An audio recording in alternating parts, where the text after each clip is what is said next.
Great news. We are in. Welcome, Fantastic. Brad. Thank you. It's nice to be here.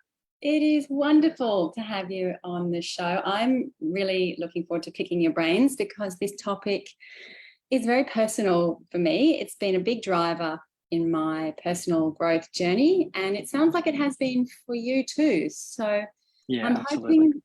hoping to hear some of your story as well today. Sure. Our topic today is perfectionism, which, I'm sure many of our listeners will relate to, sometimes described, or certainly described by psychologists as unrelenting standards.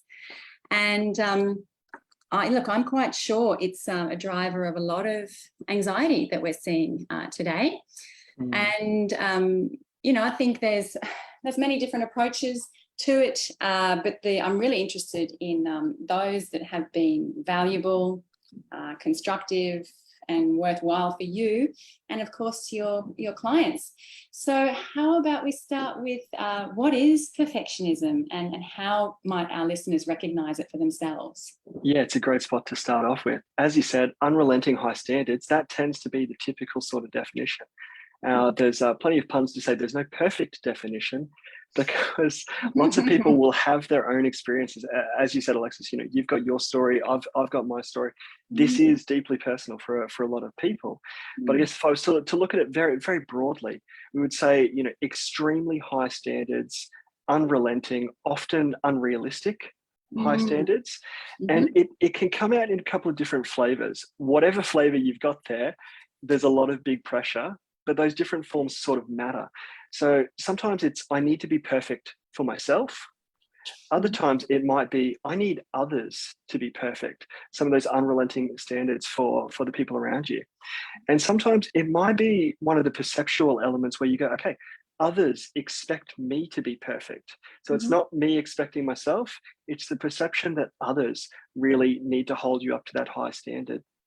And regardless of what form it takes for someone, it's difficult. It's something that that can be a big pressure, and it can really get in the way. The second part there where you said, how do people recognize it? Again, great question, because a lot of people wouldn't say, oh, no, I need everything to be perfect. They would say, no, I hold myself to a high standard. So how do you actually look at what's perfectionism versus what's setting good goals? What's actually, looking and being adaptive that's there? And so that's, where are things helpful and adaptive versus where do they become problematic? And I would say, okay, look, if those standards are unrealistic versus just high, that's a difference. If you have that, achievement or goal striving versus a failure driven approach, if we're happy to go after, high standards, that's brilliant. If we are fearful of not meeting those standards, and that's really driving some of our reactions and behaviors, that's an entirely different animal and something that we need to take a different approach with. One of the core things. Yeah, sorry. Well, there's just so much in what you've just said. There really is. Sorry, I love this topic. So it's a little bit like I want to be the fire hose. So please pause me. No, it's wonderful. There's two things I've heard you say so far. I like to comprehend things, so excuse me if I'm slow, but what I've heard you say is it's about the boundary between, what is unrealistic and what is a high standard, and identifying that line, which is entirely subjective, right? And the high standards are encouraged because it's what helps us achieve, it's what helps us to be productive. They're all like belonging behaviors, right? So socially, we're going to be encouraged to have high standards, and that's no doubt a perpetuating cycle. Absolutely. So the first flag is for me around, well, how do we actually identify? And I'd love to know if you've got any questions to identify that line between a high standard and an unrealistic expectation. And then the second thing, or maybe we start with that.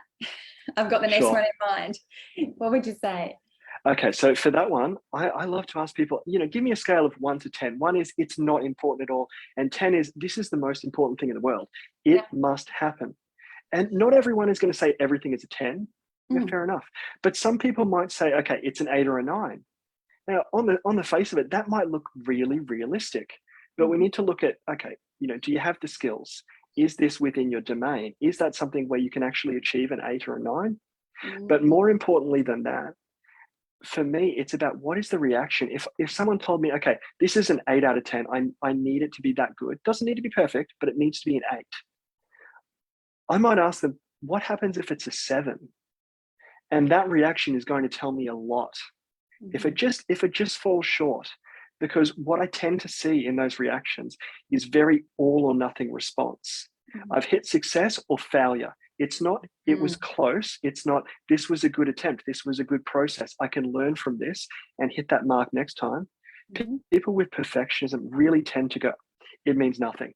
I didn't get where I wanted to go. And so this attempt was meaningless. Mhm. Okay, so the first question that our listeners can ask themselves when they notice that there's a high standard pressing into Mm. an unrealistic expectation is what? How am I going to feel Yeah. if I don't meet this standard today? Okay. How am I going to feel if I don't meet this standard? And if it is, oh, I'll be okay with that. I'll come to terms with it. It'll be disappointing, but I've got it within me to move on. That indicates that I'm probably maintaining a high standard, but unlikely to be pressing into unrealistic.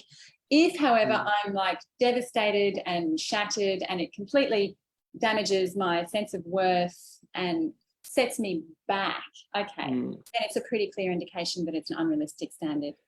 Okay, Absolutely. this is good. So how am I going to feel if it doesn't come off? Is Mm. that the question? Spot on. And Okay. the reason you actually alluded to the reason behind that is the perfectionism gets wrapped up in our judging our self-worth on Right. one particular situation or particular things that we say, these are important to us. And it becomes everything. It becomes the one piece of information that we're going to pay attention to. And that's really problematic because each of us, we're more than one thing. We need to be able to recognize that and to own it, that this one particular event or project or performance is not my entire life. And to Mhm. actually be able to recognize, okay, I don't live or die with the success of this moment. I Mhm. can fall down, but then I can get back up. I can have another go at this. And there are also other things going on for me. Mhm. So that brings to mind what I'm hearing is that if I'm fixated, on Mm, one particular thing at the expense of everything else, that indicates that I'm probably mm. pushing into perfectionism. Uh, yeah, which is Yeah, pretty clear that that's not going to serve me in a sustainable way. Uh, yeah, perfectionism is a very rigid, fixed set yes, of behaviors and beliefs. And what yes. we want to actually do is instead encourage some flexibility there. So if Mm, you recognize that there is some flexibility around how you think, to recognize this was actually devastating right now, mhm, mhm, really disappointing, but you know what? It's going to be okay. I mhm, think that's a really healthy way of looking at some major setbacks. We don't want to dismiss the emotion. We want to actually feel it and let it be real, but mm. we don't want to get trapped there and let that be everything. I'm loving this. That's so important. So I'm hearing a second way that people might recognize perfectionism in a maladaptive way is if I'm being rigid about Mm, it. You mentioned earlier black and white thinking, all or spot nothing on. thinking. Yeah. Yeah, Okay. yeah. The other thing that I would see that people tend to do a lot when there's perfectionism involved is just that procrastination, putting off starting. If a lot of that spiraling is going on and thinking, oh, this is so important, I don't want to get this wrong. I need it to be perfect, or at least I need it to be very, very good.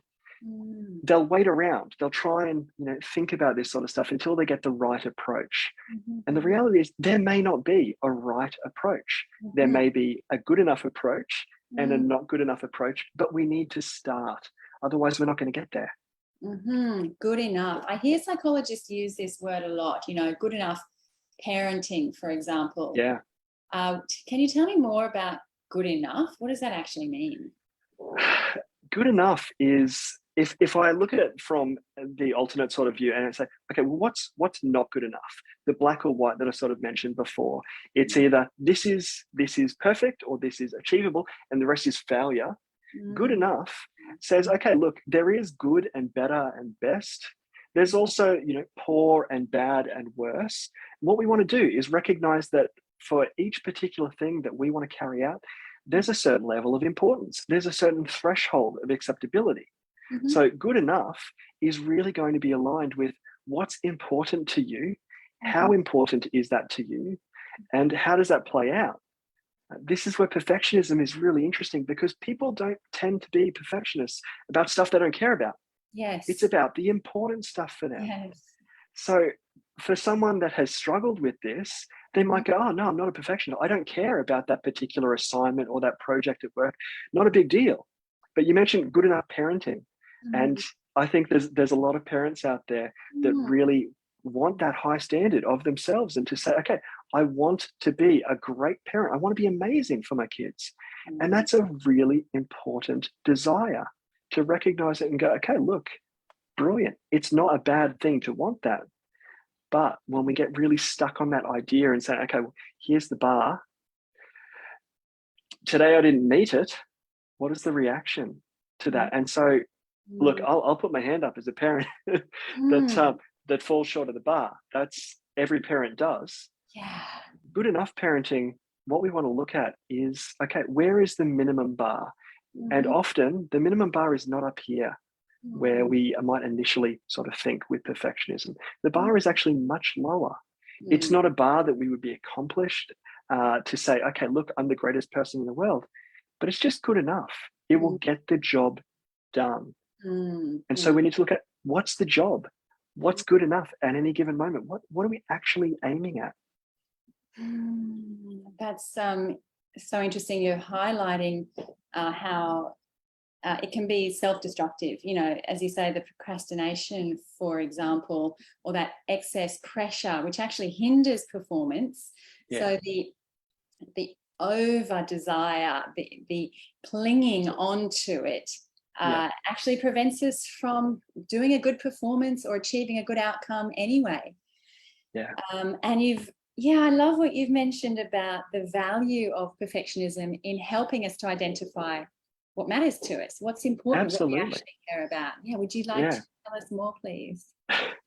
Look, I can actually give you a little bit of personal flavor on this one.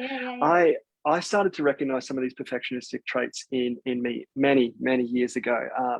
Back when I was starting to be in a few bands. I'm a drummer, and music for me is still a huge part of my life. I love it. Okay.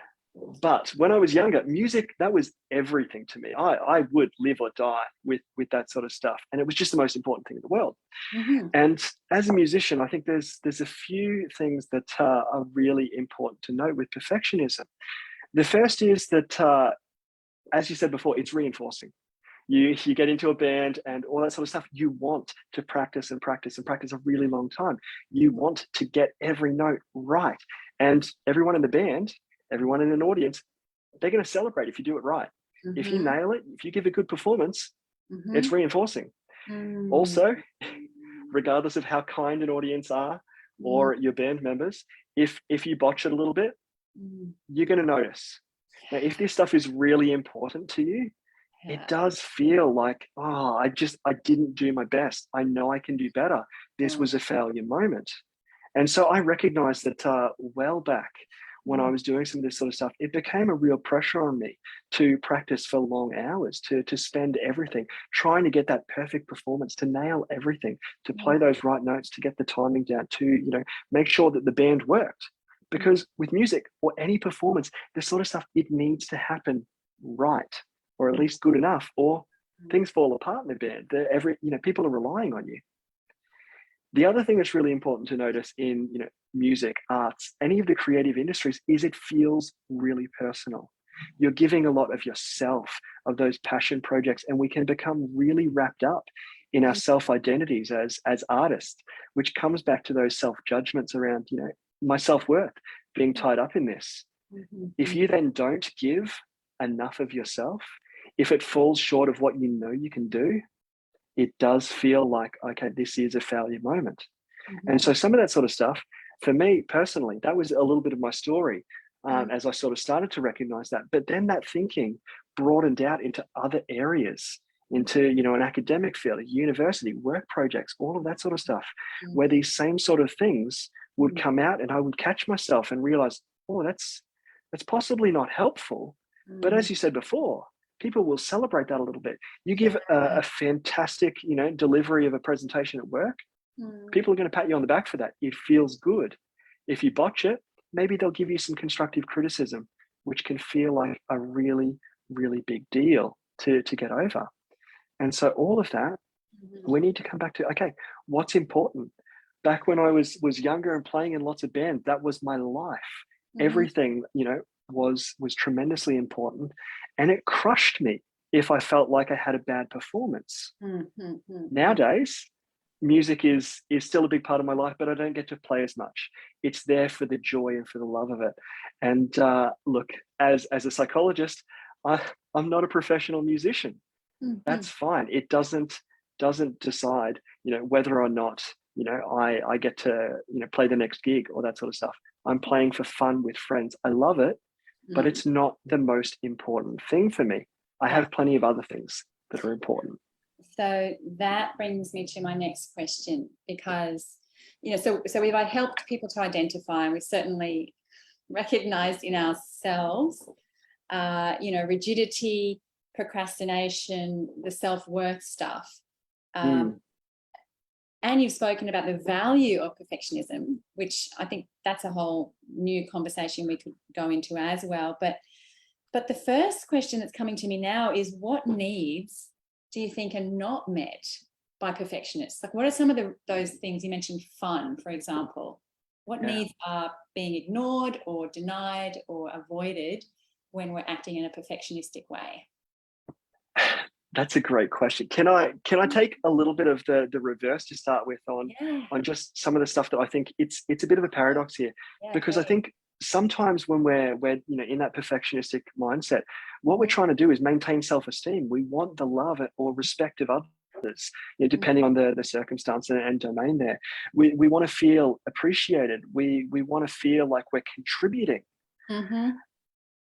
Now, ironically, the Yeah. perfectionism can shut that stuff down.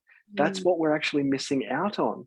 If we're not able to actually, contribute, if we stop ourselves from engaging because, hey, look, we're afraid of failing, Mm-hmm. we take ourselves out of the game completely. We don't actually connect with others. I can think about moments in my past where I actually said no to some opportunities with bands to play with them, because I thought, I could probably do a good job, but what if I didn't? Mm-hmm. That would be a really big deal. And so I said, no, look, I'm busy. I can't take that one at the moment, guys. Sorry. Mm-hmm. And I actually shut myself down from some opportunities there to connect with others, to have that fun, to have, a sense of achievement as well. Because by saying, I won't engage in this unless it's perfect, unless it's a 9 or a 10, we actually limit the ability to play a 7 or an 8. And to just enjoy the process. Mm. And you know what? I spoke about this with Michelle not long ago. It's the 7s and 8s that I actually really like. Yeah. My stepdad, for example, has a saying that it's the imperfection of the pearl that makes it more valuable. And he says that, he's such a quirky, interesting guy that you'd have to love him for who he is. But it's the same, it's the same with I quite like a fault or a quirkiness or something that's just not perfect. It's endearing. I can relate to it. It's more human. I'm actually drawn to things that are not perfect. So I love hearing about about the needs that we're seeking, and that by using perfectionism as an awareness technique, I guess. I'm clinging on to this. Perhaps I can identify, well, this is important to me. Like, engagement is important to me. Connection is important to me. Contribution is important to me. Am I standing in my own way, I guess, is the question. Yeah. And I think it's really interesting, the fact that imperfections, they're wonderful. They're glorious to have some of those moments. It does make it more interesting. This is true of any novel or movie that you've ever read or watched as well. You don't just have, the opening, it introduces the characters, and all of a sudden they have their big success. You know, True. they've completed things, everything is perfect. No, you've got interesting stories with The flawed characters drama. that undergo a journey. Yeah, the drama. Yeah, You yeah, wouldn't watch something that was just yeah, perfect people that totally. just they won. They met Yeah. their goal immediately. That's a boring thing. It's not human. It's not connected. Yes, yes. Okay. This is bringing me back to actually the second point that came to mind earlier. You were talking about, I've written carrot versus stick. So Yeah. earlier on, yeah. Tell us a Mm. bit about how that is relevant to perfectionism. I'm glad you get me. Yeah, look, a lot of perfectionists, they are more motivated by the stick. What will happen if I don't get this? You know, Mm, there's just the fear of failure, and that fear of failure that can stop us from, you know, engaging in those behaviors to start. And mm, so, you know, paradoxically, this is bad for us. We actually are going to give a worse performance because the procrastination will stop us there, and then eventually we go, okay, well, something needs to happen here, mhm, and I'm more afraid of complete total failure than, okay, you know, the small failure that would be I don't do a good enough job on this task. mhm, And so finally, that fear of the ultimate stick of, well, a lot of people, I work with a lot of uni students that mm, are doing some of this sort of stuff, and they will be so afraid of the stick of I don't do a good enough job. I want to get a high distinction on this assignment. I'll mm, put this stuff off. And mm, so they'll start late. And then all of a sudden it's, you know, 12 hours before the deadline, and they'll look at this and go, that's a problem. Something needs to be submitted, and they'll churn something out, and it mm, might pass. It might still get, you know, a reasonable mark, but it's mhm, not what they could have done if they mm, just paused and reflected on the process mhm, rather than that ultimate outcome. Perfectionism is a little bit of a failure in what we're paying attention to.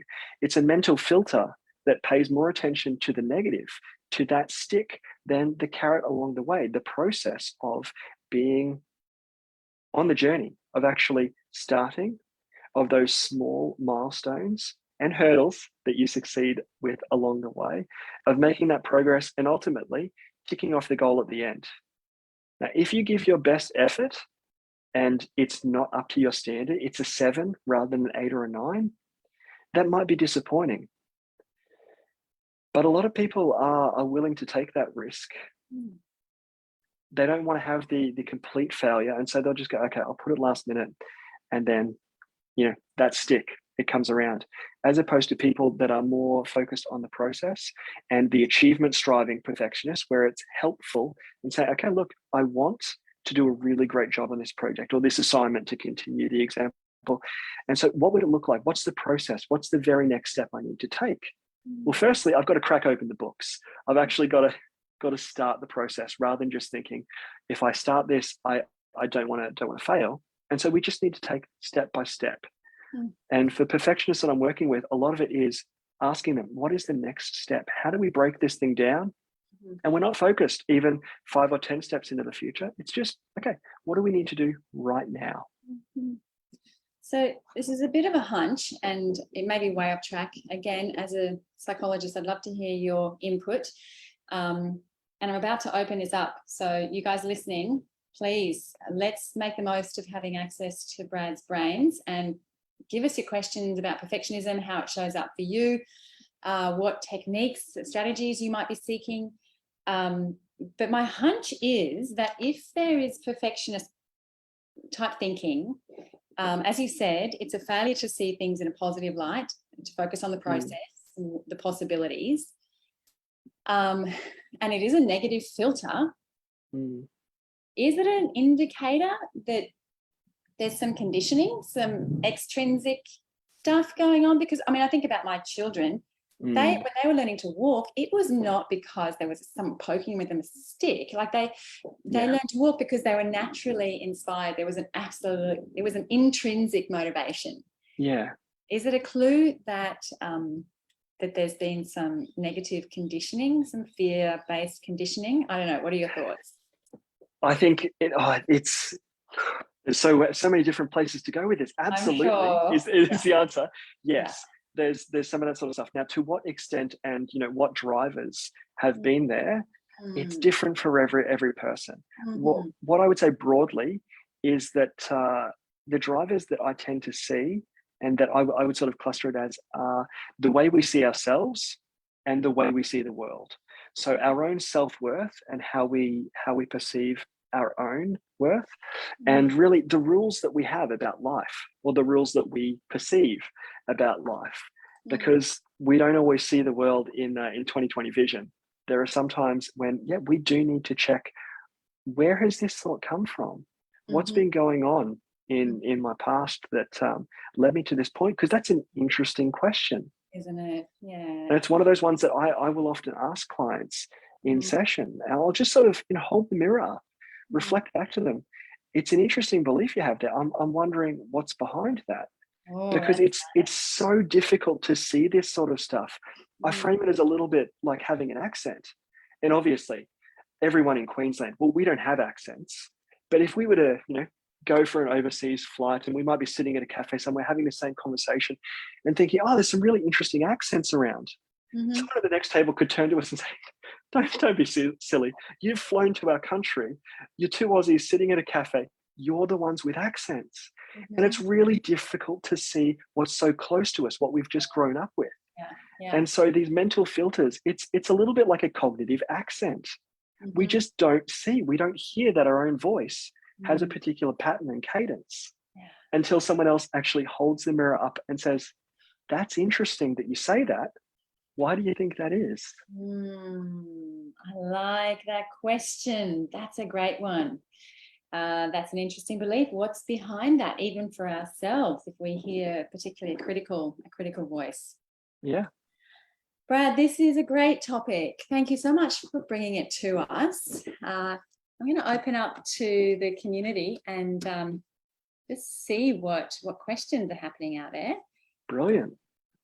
All right. So excuse me if there's a bit of surround sound. We are in. That's one way to be confronted with unrelenting standards, is hearing yourself on a video. I'll try not to listen back Stephanie, later. hello, good to have you here. Steph says, I have to be perfect so that others can't judge me negatively. That's an interesting belief there, Steph. I wonder what is behind that. Yeah, I think that's a great response, Alexis. Oh, hang on just a moment. Okay, Susan says, okay, so this is good. They're sharing their thoughts that drive their perfectionist behaviours. I have to be perfect so I don't lose my job. Wow. How would you respond to that, Brad? I think this comes back to some of that self-reinforcing. We have environments that certainly do reward us for what we would call, perfect performance. But I think that sometimes it's a little bit of a false dichotomy. Perfect or failure, I don't know if that's 100% accurate. Now, high standards or unfortunately losing your job, I don't want to negate that. There are some circumstances where employment conditions aren't fair and reasonable. And that's really hard to be in. What I would say is we want to look at, okay, where are the standards? And maybe look at lowering that bar down a little bit. Maybe it's not at a 10, maybe it's an 8 or a 9, which is still very high. And it's difficult, but we want to look at, where are you holding the bar too high yourself? I wonder, I'm sure there would be some research done on this space, the relationship between perfectionism and productivity, and that beyond, too much perfectionism, it must reduce productivity. We know it from absolutely. It stops you from starting, and it's really closely related to imposter syndrome as well. Because if you feel like you don't fit in, if you feel like you can't meet the bar that's there, same thing. Who am I to be amongst these people that are doing such a good job? Yes, and the damage that's doing to self-worth. Yes. Mia says perfectionism has shown up in a way of conditional love. For example, I have to meet this unattainable standard in order to receive love. Okay, so again, I'm hearing a belief that Mia's had that unless she is perfect, She's not worthy of receiving love. I mean, we all have friends who said, I can't date until I've got, my life together, or, until I'm a certain way. She says this also crosses over into a few other areas, but for the purpose of this live, we'll keep it to perfectionism. Any comments? Look, I made that comment before. A lot of the time, the drivers of this, we're looking for that need of love or respect of others to be met, but unfortunately, it gets in the way then, because we're saying, okay, well, I must be perfect before I can receive love. But firstly, perfect isn't attainable. It's actually it's not realistic. Concept, so if we're waiting for that, we're never going to be able to start. If it's someone else's expectation of you being perfect as well, I would say that's an unrealistic belief that they hold. And that's something that would need to be talked through in a relationship. Yeah, totally. Okay, I'll just check if there's any more together, or if that's us. So, and we're a little over time, but such a great topic. Let us know, Brad, can people book in if they are relating to what's come up tonight? Can they book in with you, and if so, how? Yeah, absolutely. So I've got a little bit of capacity at the moment for seeing some new clients. So the best way of doing that is to just follow through the details on the Facebook page there, to contact our admin team. Say, look, I've seen this Facebook Live. I think it'd be a really good fit to chat through with Brad. Can you book me in? They'll be able to find a time that's going to work. That is awesome. There is one final comment from Steph. She says, as a kid, I got teased about different things from others. Or she received abuse from a parent. If as kids we upset her. So it sounds like Steph is recognizing, some of those critical ways of thinking that are not intrinsic. It sounds like that, you've opened up some really great self-inquiry with the question, well, that's an interesting belief. What's behind that? It's something that you do want to do some work on. Once you work that out and go, here's why, go, okay, great. What do we do with that now? And look, I know we're over time, but I mentioned before that, I've had my own journey with this. I describe myself as a recovering perfectionist, because sometimes these thoughts do come at you and go, okay, well, is this realistic? Where is this thought coming from? I also describe myself as a pragmatist now, though. Nice. Not just a recovering perfectionist, because we look at, okay, perfection, we can't do it. Doesn't happen. What does a perfect decision look like? What does a perfect outcome look like? Most of the time, they don't exist. We can have excellent or very good, but often we just need to go, what's good enough? Coming back to that. And so as a pragmatist, I'm a big fan of setting what's good enough, and then how do I start? Brad, thank you so much for sharing your experience and your insight, and what you've mentioned about the filter, or not knowing when we have these beliefs, points to the value of employing. Thanks for having me. This has been great. Wonderful. And I hope it does help our listeners to break apart some of their perfectionist qualities and access something more human and more compassionate. We also have a retreat coming up. Brad, it'd be good for you to know about this. We'd love your input as well at some stage. We're running a retreat at Stradbroke Island on the 18th to the 22nd of November.